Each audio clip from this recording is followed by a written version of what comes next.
Buenas, galera. Vamos dar sequência então às nossas aulas, essa última parte do conteúdo aí de geologia, conforme está no plano de ensino de vocês, né, das atividades remotas. A gente vai falar agora então de deriva continental e suas consequências, né? Vocês já sabem que as consequências da deriva continental são assustadoras, né? A gente já vai falar delas, tá? Mas vamos lá, o que é essa tal dessa deriva continental? Vamos começar aqui olhando, observando. Isso aqui que está aparecendo aqui do lado não é um mapa, né? É uma imagem de satélite trabalhada. Aliás, são milhares de imagens trabalhadas aí. Foi montado o quebra-cabeça para representar a superfície do nosso planeta. Mas lembra, obviamente, o desenho do mapa mundi que a gente conhece, ok? No momento que a gente começa a observar esse mapa, vocês vão perceber desertos, vocês vão olhar as cores, o azul das águas, o branco da neve, né? Lugares onde tem desertos, como aqui na Austrália, aqui na África, né? O próprio Atacama e tal. Mas o que eu quero que vocês observem nesse momento é a forma dos continentes, né? Especialmente esses dois aqui, ó, certo? Se eu tivesse aqui a oportunidade nesse momento de pegar e arrastar esse continente, estão acompanhando com o mouse aí do lado, né? Pegar esse continente aqui, ó, a parte sul do continente americano, a América do Sul em si, né, essa subdivisão do continente americano aqui é a América do Sul, e conseguisse arrastar ela para cá, olha só como esse encaixe aqui é justamente este encaixe aqui, certo? Olha aqui a ilhazinha de Madagascar, né, aqui que fica a ilha de Madagascar aqui no continente africano. Se eu trouxer ela um pouquinho para baixo, ela se encaixa perfeitamente aqui, ó. Né? Olha só aqui, ó, essa aqui é a ilha Papua Nova Guiné, certo? Olha só como ela se encaixa aqui nessa parte da Austrália. São diversos encaixes aqui que começam a chamar a atenção. E esses encaixes começaram a chamar a atenção de um cara chamado Alfred Wegener, né? Um alemão que viveu aí entre 1880 e 1930, se eu não me engano, certo? O Alfred Wegener ele teve uma observação diferente lá na época que ele viveu, observando a forma dos continentes. Mas espera aí, pode ser só coincidência? Ah, mas tem muitos lugares que não se encaixam. Claro, os tempos mudaram, né? O tempo passou e algumas formas foram alteradas, digamos assim, das partes litorâneas dos continentes que não se encaixaram mais. Mas grande parte delas continuam se encaixando. E aí o Alfred Wegener ficou mais ainda fascinado com essa situação quando ele começou a perceber que espécies de animais, fósseis de animais e de vegetais eram encontrados em mesmos lugares, em lugares muito distantes divididos pelos oceanos. Como assim, por exemplo? Imagina encontrar um fóssil de um vegetal ou de um animal de pequeno porte aqui no litoral brasileiro e esse mesmo fóssil, né, desse mesmo tipo de animal ser encontrado aqui. Opa, como é que esse animal viajou praticamente 5, 6 mil quilômetros de distância de oceano, né, para ter dos dois lados? E especialmente até de insetos acabou acontecendo essas descobertas. Então Alfred Wegener começou a elaborar uma teoria. Um dia, todos esses continentes que hoje estão separados, né, que a gente tem os 6 continentes, todos eles um dia foram uma massa única continental, o que era chamado então de Pangeia. Então a partir daqui, ó, vocês vão ver que vai passando um gifzinho aqui do lado, mostrando essa divisão continental conforme ela foi acontecendo, conforme ela foi se estabelecendo. Então, aproximadamente 225 milhões de anos atrás, alguma coisa aconteceu com Pangeia, que se dividiu em duas massas continentais, a Laurásia, né, como vai passar ali, ó, quer ver, ó, Pangeia, né, uma massa continental única, e ela se divide, se forma a Laurásia e a Gondwana, e a partir de um certo momento começa a divisão então continental. Ou seja, alguma coisa aconteceu aproximadamente 225 milhões de anos atrás, que fez com que os continentes eles se separassem, né? Eles eram uma massa única e se separaram. Aí são outras teorias. Aliás, tomem muito cuidado quando vocês falam a palavra teoria. Tá? Por quê? Porque quando tu fala uma palavra teoria, você tem que se embasar em algumas coisas que podem ser comprovadas, algumas situações que embasam esse teu conhecimento para tu formular uma teoria. Então, é extremamente errado dizer assim, ó, a teoria da Terra plana. né? Vamos ter que falar disso, não adianta, né? Não existe teoria da Terra plana. A Terra é redonda, é fato, geóide, como a gente já estudou, certo? É fato. Não existe tu ter uma teoria e dizer agora uma coisa que a gente já tem conhecimento, já tem certeza, entendeu? Então a teoria de Wegener ele se embasou em várias verdades e também teve que se embasar em alguns conhecimentos que estavam sendo construídos, mas que na época ainda não tinham condições científicas ou tecnológicas para se comprovar isso. Certo? Como é que funciona a teoria de Wegener para explicar então que os continentes, eles, entre aspas, né, na verdade, caminham, andam, né, eles estão se locomovendo. Se locomoveram e continuam se locomovendo. Ele usa a teoria das forças de convecção, né, a convecção do calor. Ok? Como que funciona isso? A gente já estudou o interior da Terra e viu que quanto mais para dentro, acompanha o mouse lá, ó, quanto mais para o interior da Terra, mais quente é. Ou seja, a temperatura do magma aqui é inferior à temperatura do magma aqui embaixo. Então ele começa a fazer esse movimento aqui, ó, de convecção. Ele busca o calor lá embaixo e vai lá em cima. É mais ou menos um movimento semelhante, claro, em proporções bem menores, né? Numa chaleira fervendo. O que é a bolha da água quando a água está fervendo? Ela está indo lá embaixo, busca o calor e vai lá para cima. Busca o calor e vai lá para cima. Então ela fica fazendo esse movimento. Esse movimento às vezes pode ser no sentido horário ou pode ser no sentido anti-horário, né? Lembrando, se é horário, no mesmo movimento dos ponteiros do relógio. E se é anti-horário, o horário inverso dos ponteiros do relógio. Tá? Então nessa situação está acontecendo justamente isso, ó. Vai para um lado aqui o movimento e vai para o outro lado aqui o movimento. E o magma começa a criar um atrito com a crosta, que, em outras palavras, né, o que mantém a crosta, que divide ela do magma, é a placa tectônica. Ela está ali embaixo, é a parte mais sólida da crosta, que está um pouco abaixo dela. Então, conforme esse magma vai esfregando, né, ele vai se esfregando, ele vai provocando esse deslocamento da placa tectônica, certo? O que se tem de teoria para dizer que, e como que isso funcionava aos 230, 250 milhões de anos atrás, quando a placa tectônica era uma coisa só? Existia já esse movimento? Provavelmente existia, mas a placa não tinha acontecido nada para ela se dividir no que são hoje aproximadamente 50 placas tectônicas, né?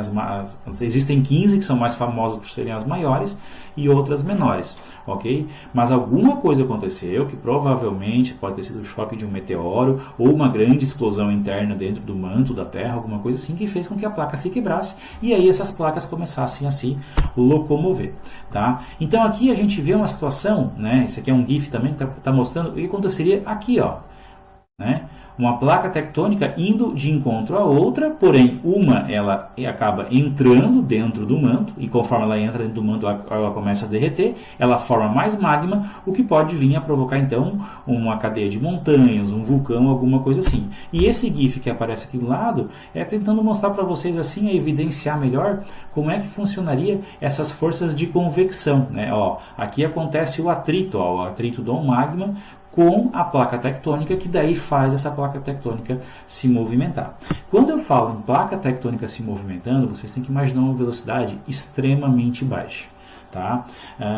Baixa no sentido das velocidades que a gente conhece. Porque uma placa tectônica, dependendo aí das placas que a gente tem placa que se movimenta 2 centímetros por ano, tem placa que se movimenta 1 centímetro por ano, tem placa que se movimenta 3 centímetros por ano. É uma velocidade extremamente pequena, né? Mas como vocês já estão vendo aqui nesse desenho, vocês já estão bolando na cabeça de vocês como é que acontecem os terremotos, né? É justamente quando uma placa tectônica se esfrega ou se bate contra uma outra, alguma coisa nesse sentido, ok? Então, como eu falei para vocês, ó, ao todo no mundo são 55 placas tectônicas, sendo que existem as 15 principais, que são essas que aparecem o nome certinho aqui, e 40 menores, que são pedacinhos de placa que não chegam nem conseguem ser representadas, por exemplo, no mapa desse tamanho, como a gente está vendo aqui do lado, ok? Esse mapa aqui, essas linhas pretas, é justamente o limite de uma placa com uma outra. Então aqui é a placa africana, né? Em cima da placa africana eu tenho o continente africano. Eu tenho a placa indiana, que a Índia está aqui em cima, mas ela pega toda essa parte que inclusive engloba a própria Austrália, a placa Antártica, a placa Sul-Americana, a placa de Nazca, né, a placa do Pacífico, enfim, todas elas evidenciam mais ou menos a localização que elas estão. É como se essa divisão aqui estivesse aproximadamente uns 20 a 30 quilômetros abaixo da crosta, que é onde está a placa tectônica, né, a média de profundidade delas é mais ou menos isso. O que são esses pontinhos vermelhos aqui? Ó? É onde acontecem vulcões ativos. Então, olha só como coincide muito os vulcões ativos estarem distribuídos em lugares onde tem o choque ou a separação, né, de placas tectônicas. Existem alguns vulcões, como aqui na África, que estão meio perdidos assim em relação a não estarem em zonas de encontro de placas, né? Mas na verdade a própria placa tectônica ela pode ter furos nela, que é chamado de hotspot, ou traduzindo para o português,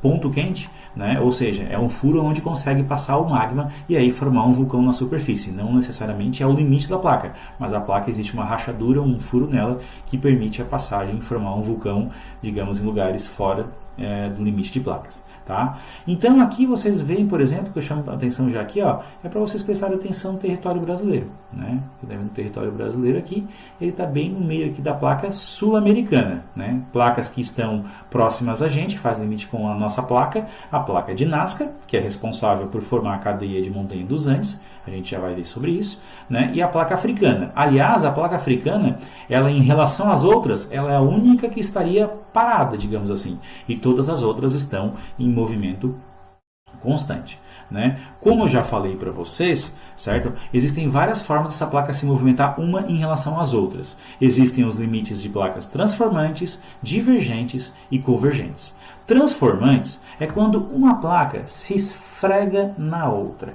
tá? Esse é o que provoca o pior tipo de terremoto. Já vou explicar o porquê.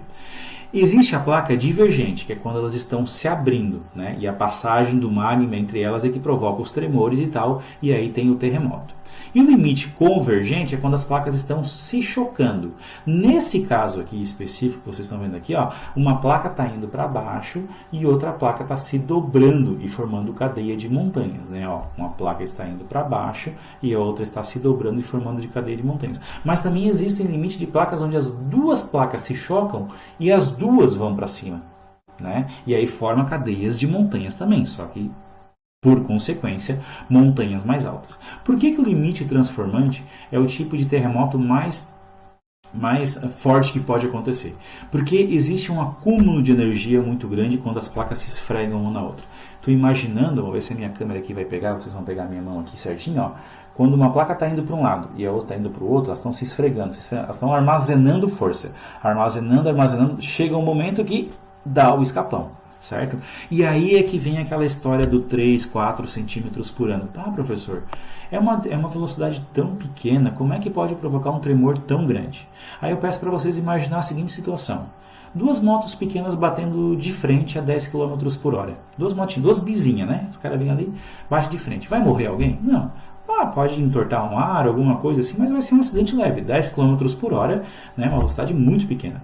Agora peguem duas carretas carregadas, né, bitrem ou treminhão, como a galera gosta de falar, nas carretas grandes e tal, e bota essas duas carretas baterem de frente aos mesmos 10 km por hora das motos. Capaz, né, pode até acontecer um acidente gravíssimo, inclusive com os motoristas dessa carreta. Por quê? Porque os para-choques das carretas vão se encontrar, mas eles vão ter que armazenar toda a energia de todo o peso da carreta que está atrás ainda vindo com a mesma intensidade. A moto era só aquele peso pequeno ali. Imagina que uma moto e uma pessoa em cima tem 150 quilos. Né, digamos assim, a moto pesa uns 80, 100 quilos e a pessoa mais uns 50 quilos.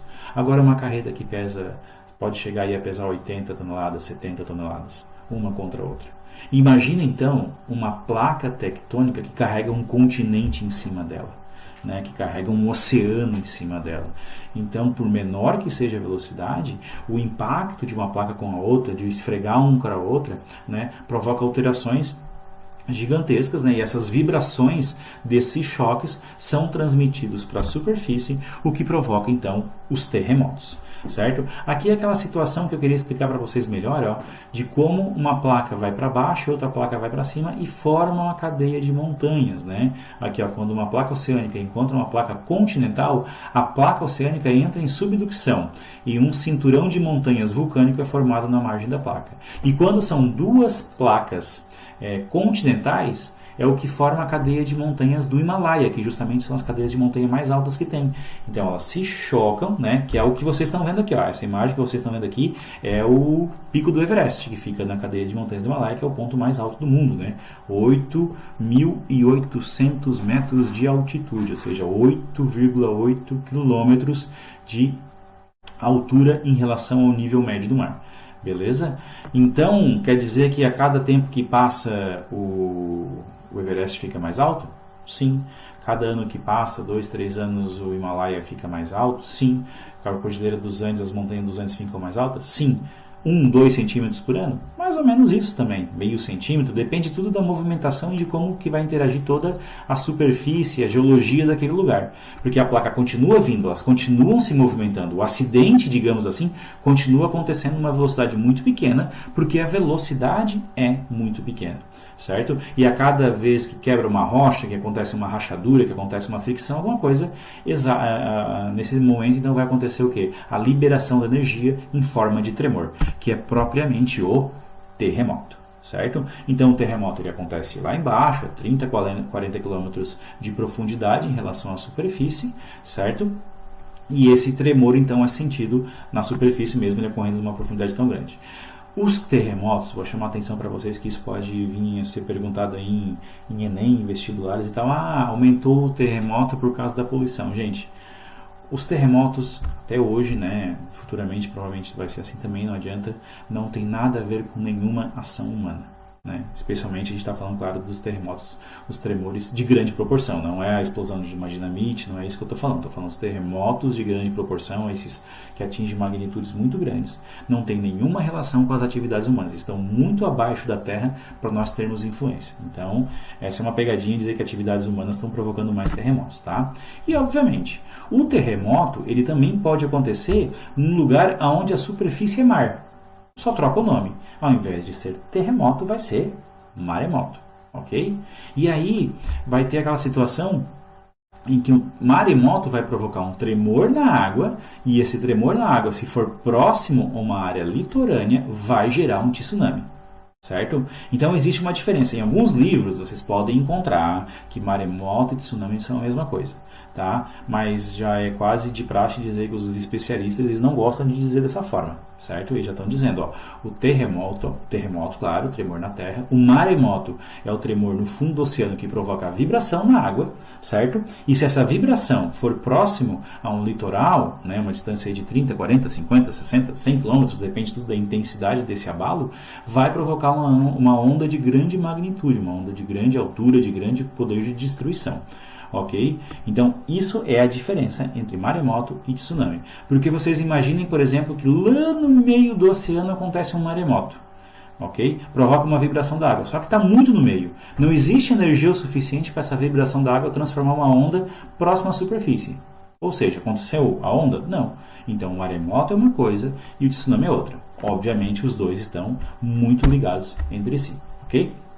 Sempre que se fala em maremoto, já quis até falar algumas vezes durante esse vídeo aqui para vocês, maremoto, terremoto, tsunami, sempre se vê essa palavrinha aqui, ó, escala Richter. Né? Richter é o nome do cara que inventou essa escala, que na verdade ela mede a intensidade do terremoto. Só que para medir a intensidade de um terremoto eu tenho que ter um aparelho que é o sismógrafo, que eu já vou falar dele. Tá? Mas toda vez que fala em escala Richter, vocês vão se acostumar com esses números aqui, ó, 1, 2, 3, 4, não vão se acostumar tanto, porque quando os terremotos atingem essa magnitude aqui, eles não são muito destruidores. Ó, geralmente não é sentido, mas pode ser registrado pelo aparelho.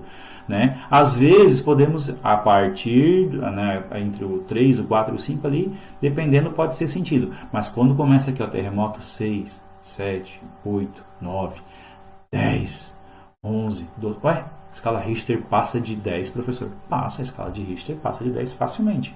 É que, na verdade, eu já vou explicar para vocês o porquê que muitas vezes os repórteres eles dizem de forma errada, dizendo que a escala Richter só vai até 10. Não é isso.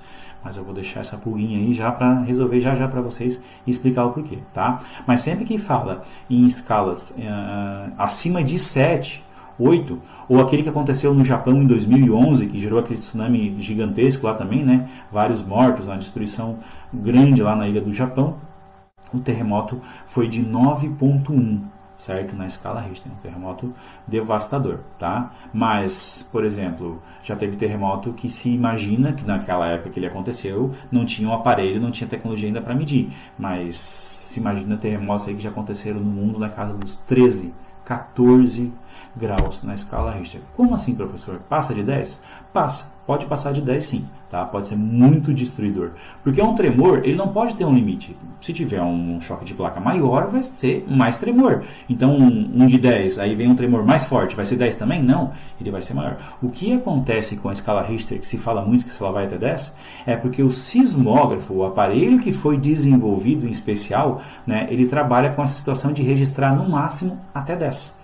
A tecnologia que foi inventada, os sismógrafos mais antigos, certo? Porém, hoje, como vocês podem ver aqui, o sismógrafo hoje se tornou digital. Então, o digital, né, ele já tem a capacidade de marcar, então, se o terremoto passar de 10. É muito difícil acontecer, mas pode acontecer. E quando acontecer, obviamente vai ser notícia internacional. Se for próximo a um centro urbano, alguma coisa assim, vai provocar uma notícia, né, aí uma devastação muito grande.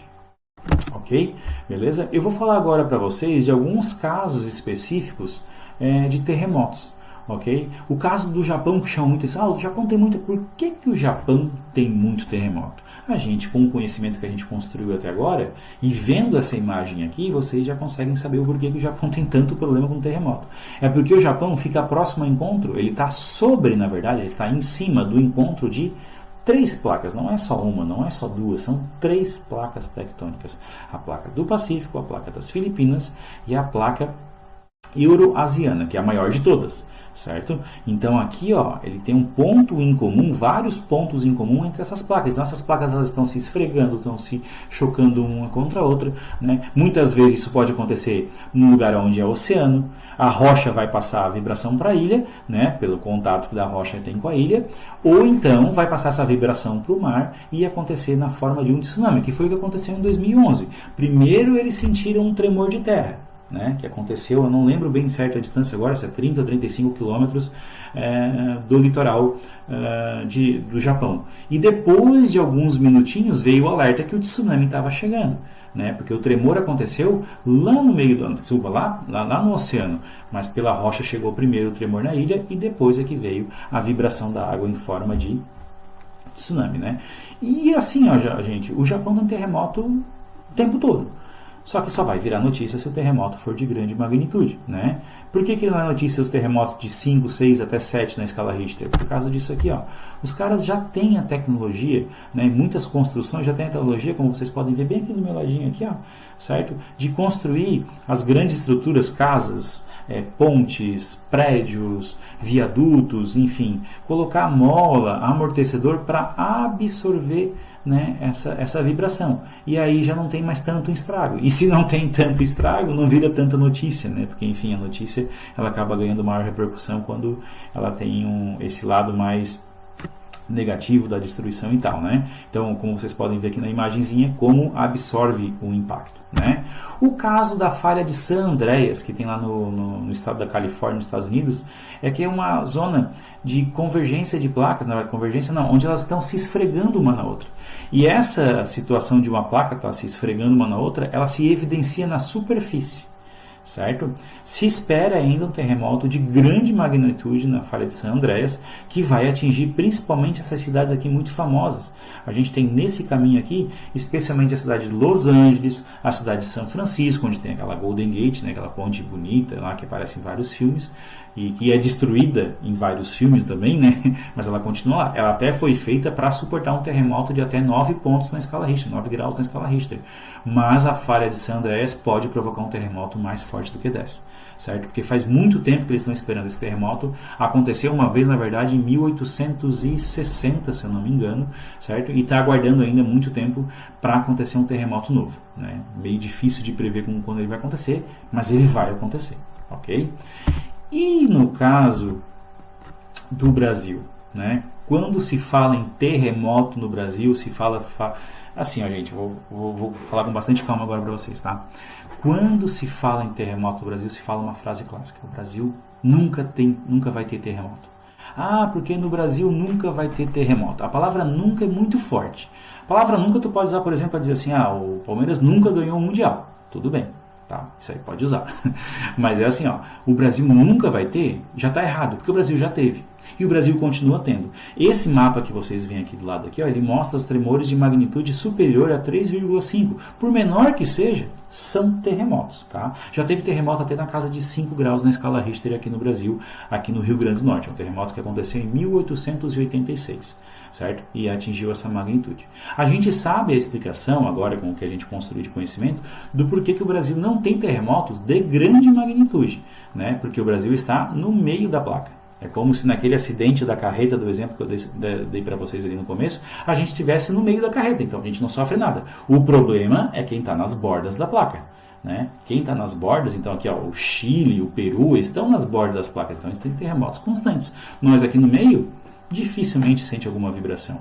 E quando acontecem essas vibrações, é porque aconteceu um terremoto muito grande longe da gente, certo? Ou por movimentos dentro do próprio interior da nossa placa tectônica. Alguma rachadura, algum movimento mais brusco do manto, alguma coisa nesse sentido, que é transmitido para a superfície, mas que realmente não são terremotos de grande magnitude. Mas a gente não pode dizer que o Brasil nunca vai ter terremoto. Ok? Então fiquem ligados nessa situação. Beleza? Então, gente? Então, basicamente isso. Eu me despeço de vocês dessa parte do conteúdo aí, desse atividades remotas